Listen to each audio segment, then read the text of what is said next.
With Saturn in the first house of your natal birth chart, Saturn is about who you are and it's very focused on the self and your personality and your appearance and everything. So, with Saturn in the first house, you might be kind of shy of being seen, like you kind of feel uncomfortable in crowds, you feel uncomfortable in a group, or you feel like when you go out in public, everybody is looking at you. And then, or you might be like really shy of, being on social media. You might not have any social media account at all, or you might not really be into, sending pictures or anything like that or whatever. So Saturn in the first house of your natal birth chart indicates a fear of being seen. With Saturn in the second house of your birth chart, the second house of your birth chart is about money and your material assets and everything around you in your home and, just luxury items and having nice things around you. So with your Saturn in your second house, you're always going to have financial problems because you are afraid that you're going to work really hard for your career and your money and everything that you have, and you're afraid that it's going to be all taken away from you. So that's the Saturn in the second house. With Saturn in the third house, that indicates that you kind of have a fear of deep conversation with somebody. And also, one of the things that the third house represents is school. So maybe you failed out of school, or you have reading problems or a speech impediment or something like that. So that's Saturn in the third house. The fourth house in our birth chart represents our upbringing, and it also represents our mother. So if you have Saturn in the fourth house, then you have problems with your mother. Maybe you were abused by her. You have like a really, really bad home environment, because that's the worst planet, and to have it in your childhood, that's not a good thing to have in the fourth house. So maybe you're scared of your mom. So that's Saturn in the fourth house.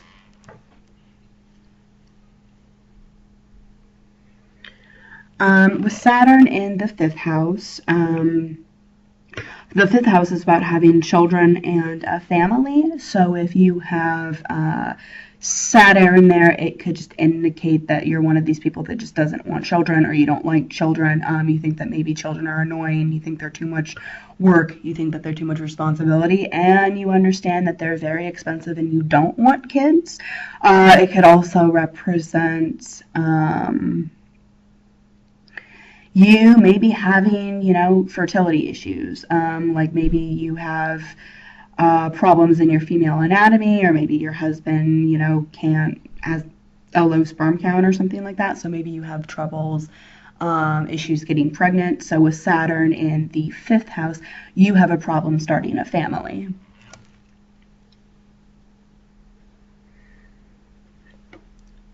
With Saturn in the sixth house, Saturn can represent, the sixth house can represent your health issues. So you kind of, in the back of your mind, you have a fear of sort of being in tune with your body.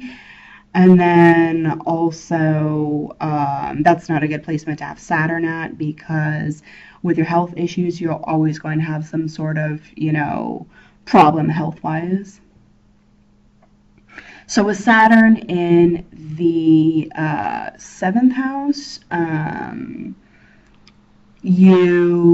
seventh house is about marriage, and so when you have Saturn in that place, you don't see the benefit in getting legally married. You might want to be in a relationship for 10 years, but you do have a problem with getting legally married on paper and under the law, and going to a courthouse and filing legal documents. I don't know, you might have a problem like you don't want to owe child support to anybody. You might have a problem with the fear of getting divorced and owing alimony. You might have a fear of having joint bank accounts and having your partner know what you do financially.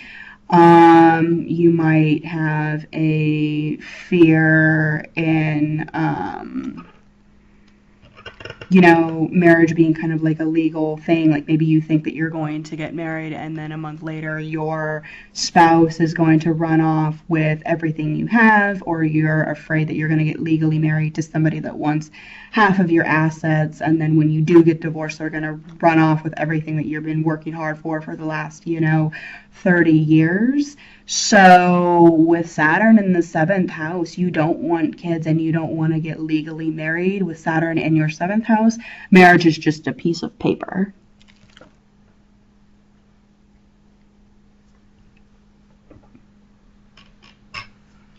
So with Saturn in the seventh house, or I'm sorry, not in the seventh house, in the eighth house. Eighth house is about sex and it's also about death. So this is actually a good place to have your Saturn, because when you have your Saturn in your eighth house of death, that means that you are going to live until you're at least 80.